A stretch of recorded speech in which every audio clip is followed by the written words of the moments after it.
This video is for students, pathways and employment. Hi, my name is Annette and I work with a disability employment service provider. I came here today and I brought Stephen with me, who's always had a passion for helping young people with their plans for the future. And for the past year or so, he's been wanting to share his story with students and people so that he can encourage people to make good decisions when they leave school and encourage them to follow their dreams. So I've been coming to the Brisbane Fresh Futures Market is something that students can do to find out where they're going in the future. It's a great place to get all the information they need to set their goals for the future. And if you've got certain barriers that you need to overcome, it's a great place to come to source that sort of assistance that you need to move forward with your next goal and what comes next for you in life. My name is Stephen Schneider. I do cleaning for a few places here and there.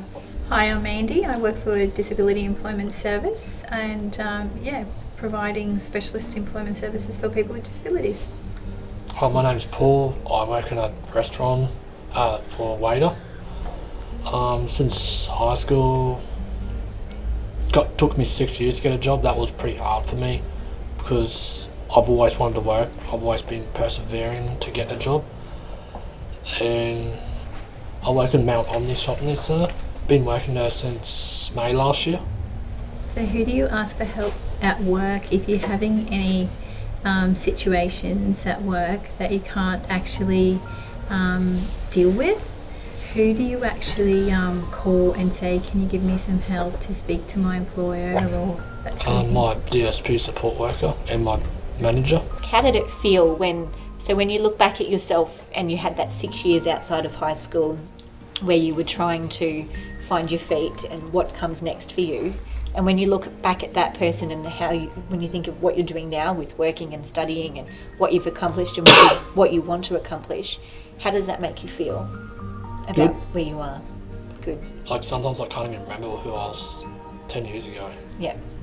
Like I went to high school reunion I think 3 years ago. 10 years from before high school after that. I can't remember who was at high school. That's how far I've come. Yeah. Yeah. So it's important to remember that there's a big long journey ahead. Yeah. You know, and that it can be anything.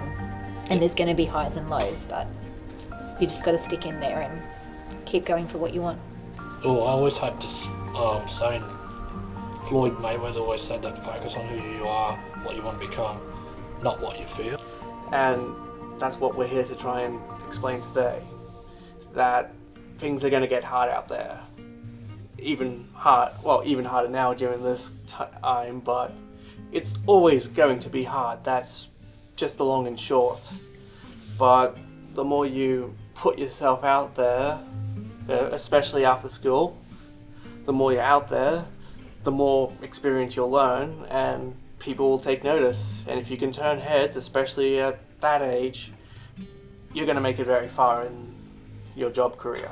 Persevere, because sometimes it doesn't happen straight away. Sometimes things take time. And it's not like everyone's invisible, everyone's not going to get a job straight away out of high school. And it doesn't mean like if you don't get a job out of high school, it doesn't mean you're smart or you're not dumb. Things are not going to be easy. If I can do it, you can do it. It is a very difficult journey, but look where I am. I got out through the other side. It's taken a lot for me to get to where I am. If I can, you can. It's not easy. It never will be, but enjoy the challenge, because if you can rise above that, the next challenge will fear what comes because you're ready for it. Hello, I'm Matthew and I'm in Year 11 at high school. I started TAFE in February this year and I'm currently studying Certificate 1 in Construction. Matthew, who helped you determine the course that you wanted to enrol in? My mum and I attended the Fresh Futures Market Day last year at Brisbane Town Hall, where TAFE introduced us to a range of courses I could do. So, Matthew, what advice do you give young people regarding disclosure and managing reasonable adjustments at TAFE? Don't be afraid to ask for help when needed. Matthew, just talking about advice and using networks, What advice do you give young people, that are leaving school or in their last years of school and are thinking about what pathways to take? Talk with your parents about the different courses and which will help you with getting the job you want after school. Ah, fabulous. So important, that conversation.